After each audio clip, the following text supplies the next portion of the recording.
Hey guys, welcome to the video on the Inside Spurs. So happy Tuesday evening. I hope we are all okay. Hope we are all right. Obviously, looking forward to Thursday evening. It is going to be an evening. I don't know why I didn't think it was for a second. But yes, looking at Thursday evening and the game ahead, we're going to be talking about really an interesting game because I think there's a lot that goes into this game which will give people pauses for concern or even excitement. You'll see what I mean when I get to it all. But I want to say, if you're watching this, subscribe. You're more than welcome to join us for the journey. Hi, Andy. I'm not looking forward to this one. Thank God Romero's only out for 10 days. Well, he still seems to be able to play for Argentina, though. Even Spurs, hoping for Tottenham to continue the momentum. I expect wholesale changes. Absolutely. We're going to smoke. The fans of Galatasaray win the game for them. There we go. Fair enough, Rec. Even Sonia, how are we? Right, let's talk about Galatasaray, the Turkish giants that they are. They are coming into this game with a considerable amount of rest. I don't know why I touched my hair. It went all over the place. They're coming into this game with a considerable amount of rest. Now, that is obviously not great when you think about the fact they should be able to press for 90 minutes. Now, maybe, yes, the physical demands of playing in the Turkish League to the Premier League maybe are two very much different things, but they are also going to be nearly 2 weeks rested coming into this game. Obviously, we played Sunday. We'll have Monday, Tuesday, Wednesday. We'll have 3 days worth of true rest, the fourth day obviously being the game day itself. So there is that to hold on to. But glass half full. The last team that we played that came in with at least a week's rest for the most part was last weekend, and we absolutely thumped them. So sometimes rest can work against you in terms of losing that momentum, being a bit rusty and all those sort of characteristics of why a bad performance may come around. So that's something to hold on to when it comes to Galatasaray. And obviously, morning Gonzo, how are you, mate? Obviously, with this, they are top of the Turkish league. I talked about it in the look ahead video that I did, that they're top of the league. 9 wins from 10. Other game being a draw itself. They are 7 points from 9 in the Europa League. Obviously, we're 9 from 9. They're 7 from 9, having won 2 and drawn the other. They haven't been very convincing in Europe this season, though. So as much as they have done very well in the league, their European form has been not underwhelming, because 7 points from 9 is really good, but you would expect them to be RFS, which is a Latvian team. That's pretty fair. I think even Galatasaray fans could all agree they all expected to win that game. So I'd say that the European form has been somewhat underwhelming. Now, that obviously can change when a big boy rolls up. In Europe, when a big boy rolls up to your stadium, you just take up that other level. People talk about prime Barcelona and how incredible that team was. Well, they went to Celtic Park, had 90% possession and lost 2-1. So you always take up your game just up that extra level when a big boy rolls around. And the fans get more involved. When you think of, you even think about England and you think of St. James's Park, they might not play very well. A few good tackles, boom, the fans are in there. Even Spurs at the weekend, we got 1 goal back and it was loud as anything and we took over. So their fans obviously being a big part of that. I hope our players are ready for flares and no doubt and stuff like that. But then one thing I would say is we've actually got more European experience in this team than people seem to think. Fraser Forster has played in Europe for years. Okay, so that's already from set pieces wise, because I want to talk about Galatasaray and they're quite good at set pieces.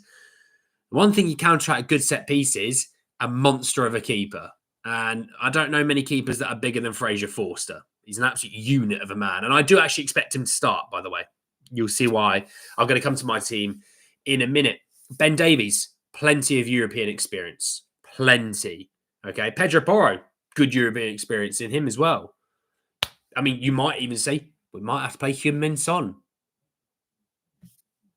So, there is European experience in this. And, some of our players have played in some pretty intense atmospheres. Maybe not as intense as Galatasaray, but once you've played in intense atmospheres, maybe one might stand out a little more than others, but you kind of start to understand them a bit more. Doesn't mean you get used to them, it just means you understand them a bit more. I heard that Osman may start the game from the bench. Supposedly, has been carrying a little bit of a niggle. So maybe that's what it is. Afternoon, guys. Just got home from college. With Romero and Venevent out, do you think we can win or draw this game? Yeah, why not? Why not? Things can happen, you know. And Galatasaray also won a European trophy like Spurs. We can consider Galatasaray as a European giant. I won't lie, Rick. I don't consider them a European giant. I consider them a European, and this is the term I'm going to use, a European away day issue.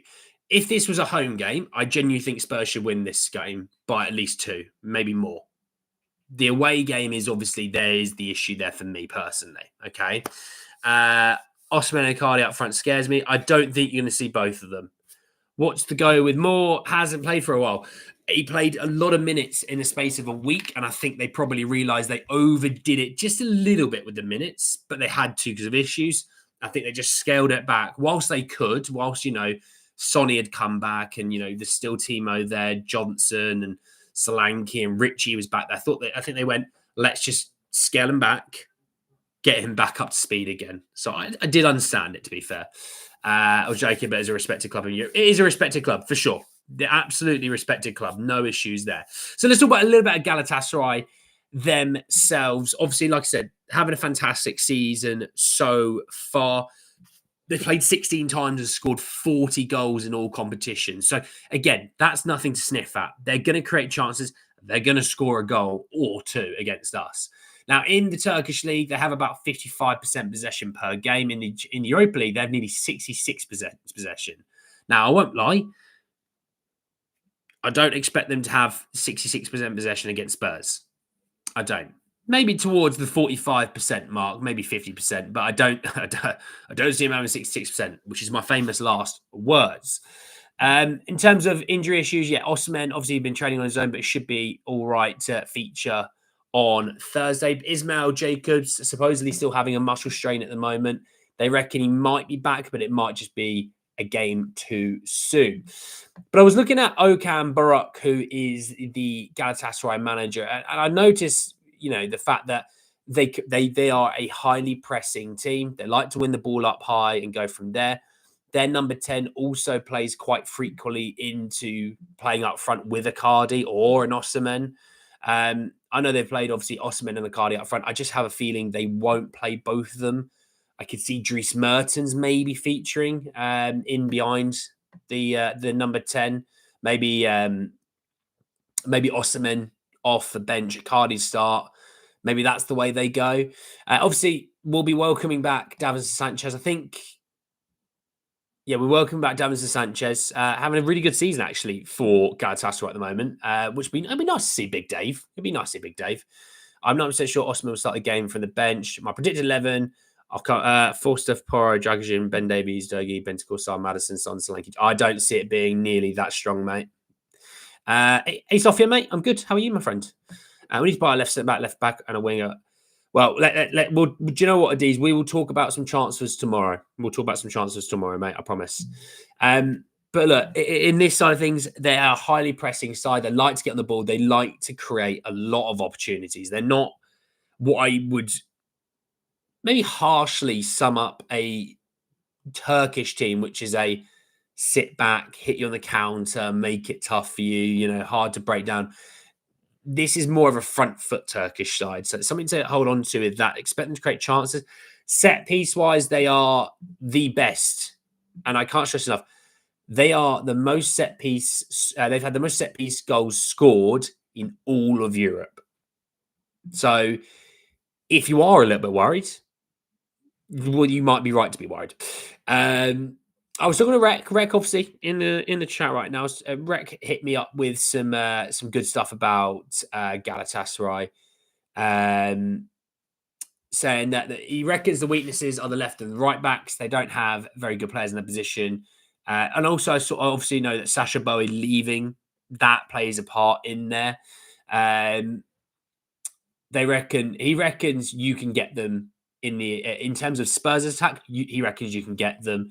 He reckons Hakim Ziyech will not play due to his relationship with the manager, which is good because Ziyech always seems to give Spurs problems. Obviously, they play a 4-2-3-1, so playing a lot of the time. If you can get past the initial press of that 10 maybe supporting the striker, you're onto the main two in the midfield. Obviously, Torreira being the former Arsenal guy in there as well. You might have Demaray in there. I can't. Who's the other guy? Sara, Gabriel Sara. Used to play at Norwich. Could you believe? So, look, if you can get past the initial press, you can start to get at them. But they press in different ways as well. And, they press in a 4-2-4-2. They press like in a 3-2-5. It's ridiculous the ways they can press. And that's the key thing here. They may show you something for 10, 15 minutes, but then they will change you. They will change up their press. They might go with a 4-4-2. They might go with a 4-2-3-1, and then they'll go with a 3-2-5. And that's the key thing there. They're going to change up so many different things. You're not going to be able to pick up a rhythm. So, again, look out for that as well. We play a strong team. Galatasaray top fixture. Galatasaray play attacking football. It'll be a good game. Andy, would you sell Son for Leao? Leao's too inconsistent for me, mate. Sorry, I've been watching your live streams lately. I've been busy with college. Got a merit architecture in my first project. I'm doing my second project right now and have a trip tomorrow. Well, enjoy college so far, Dees, but well done, mate. You're doing well. Zach is very good. Galatasaray main weakness is counter football. I won 2 of 9 games in the Giant League, which is on all my games were close. I won 2 games, lost 2 games. Hey, just got to take that up. That extra 10%. That extra 10% goes from 2 to 9 to 5 to 9 or 6 to 9. That's how close these things are, mate. All right.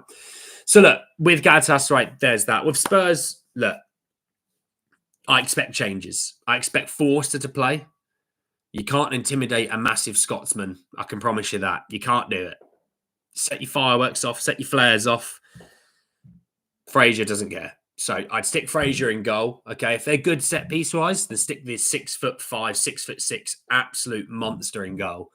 Because you're not gonna give him issues physicality wise from corners that you might think you can give Vicario that. So there's Forster in goal. I think the main 2 centre halves are easy now to work out. It's Davies and Dragusin. They're your centre halves. Now, left back, right back is interesting. Archie Gray will feature in one of these roles. Will they go Destiny Udogie or will they go Pedro Porro? I have a feeling that it will be Porro and Gray on the left, because you saw Gray on the left at the weekend, which sometimes is a telltale of what might come. But I think Porro will start on the right. Just, again, Destiny's played a lot of football recently with Pedro getting actually some rest. I think this is a time that you might switch it up. I think your midfield 3, I think Basuma's going to start at your 6. I think Maddison's going to start at your 10. I'm thinking Lucas Bergvall at the 8. That's my midfield 3. So Basuma, Bergvall, and Madders. And then your front 3, I think Timo Werner's going to start on your left. On the right, I could see Brennan Johnson. I would like Mikey more, but I think Brennan might be the play here. And I think they're going to want to give Solanke the game off. Now, look, will they go the bold move and go Lancashire? I don't know. This is the thing with Richie getting injured. Richie getting injured was such an absolute nuisance because Richie would have started this game. He would have been the starter in this game. I don't think he could have denied it. But also, we can't keep running Solanke into the ground every single game. If we want Solanke to be good in March, these are the sort of games where we could actually do with him not playing 90 minutes. So I could see Lancashire, but will he go Son? That's the other key one you could do. Will he go Son? I think if you look at the centre-back partnership for Galatasaray, you've got Davinson Sanchez. You've got, I'm not even going to pronounce his first name, but Bardaki at centre-half as well. I think you can get them with some speed. And I think Sonny's speed, I think, will be interesting there. But yeah, Solanke, I just think, unless he's going to play Solanke for like 50 minutes and then sub him off, that's the only way that I can see this happening. I personally just want him to get some rest. And the reason why I say this, guys, is I'm still putting out a good team. You're still seeing Madders. You're still seeing, Porro, Dragusin, Davies, which ironically are the 2 centre-backs right now that we can actually play. You're still seeing Basuma. You're still seeing, Johnson in this team, Porro in my team. You're still seeing first teamers. But I'm also very much aware we are in a really healthy position in the Europa League from 9 points from 9.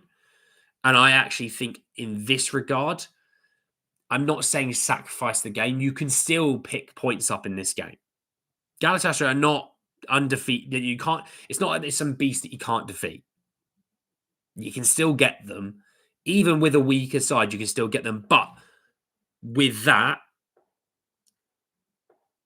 fireworks going off. It's bonfire night in England, so if you didn't know, fireworks will be going off all night tonight. But with eyes looking to Sunday and Ipswich at home, I really think, and I'm not saying you punt a game. Ange isn't like that kind of guy. He doesn't punt a game. And I'm not one of those guys that thinks we should punt a game. But I'm looking at Ipswich at the weekend and going, we need to rotate. We can't play the best 11. We need to rotate. And Ipswich is at the weekend. And Ipswich is one of those you're going to have to play. And you're going to have to win that game. That feels like a must-win game. Not because it's like a game against another big boy. It's just a game that you should win.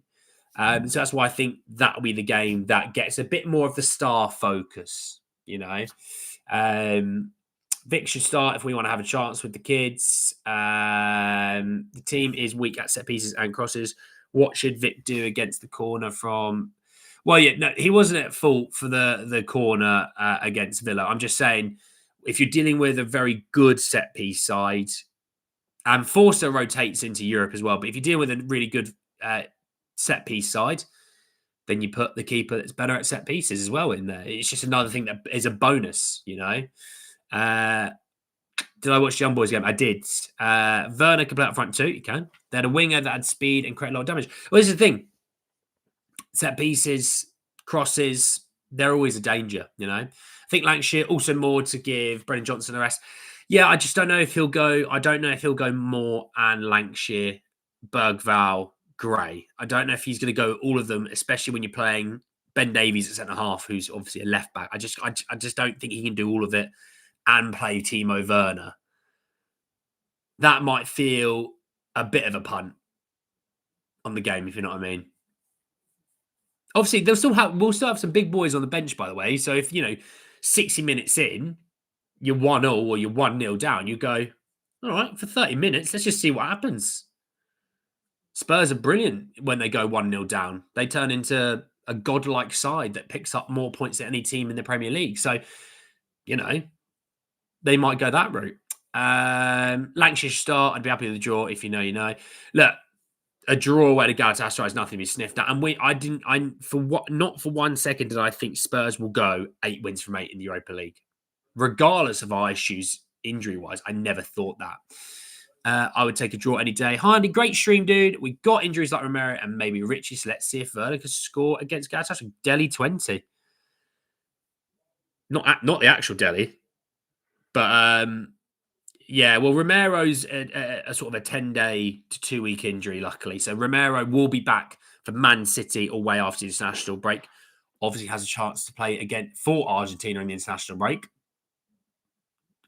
Yeah, that's another story for another day. Our bench train this was second half FC. Is at home? No, it's away. Fair enough, Delhi. We left back in Jan and a winger in Jan. Well, look, we're getting a winger in Jan, aren't we? We already have that confirmed. So look, for me, Marshall, how are you, mate? Obviously, for me, I think Spurs, I'm going to say draw.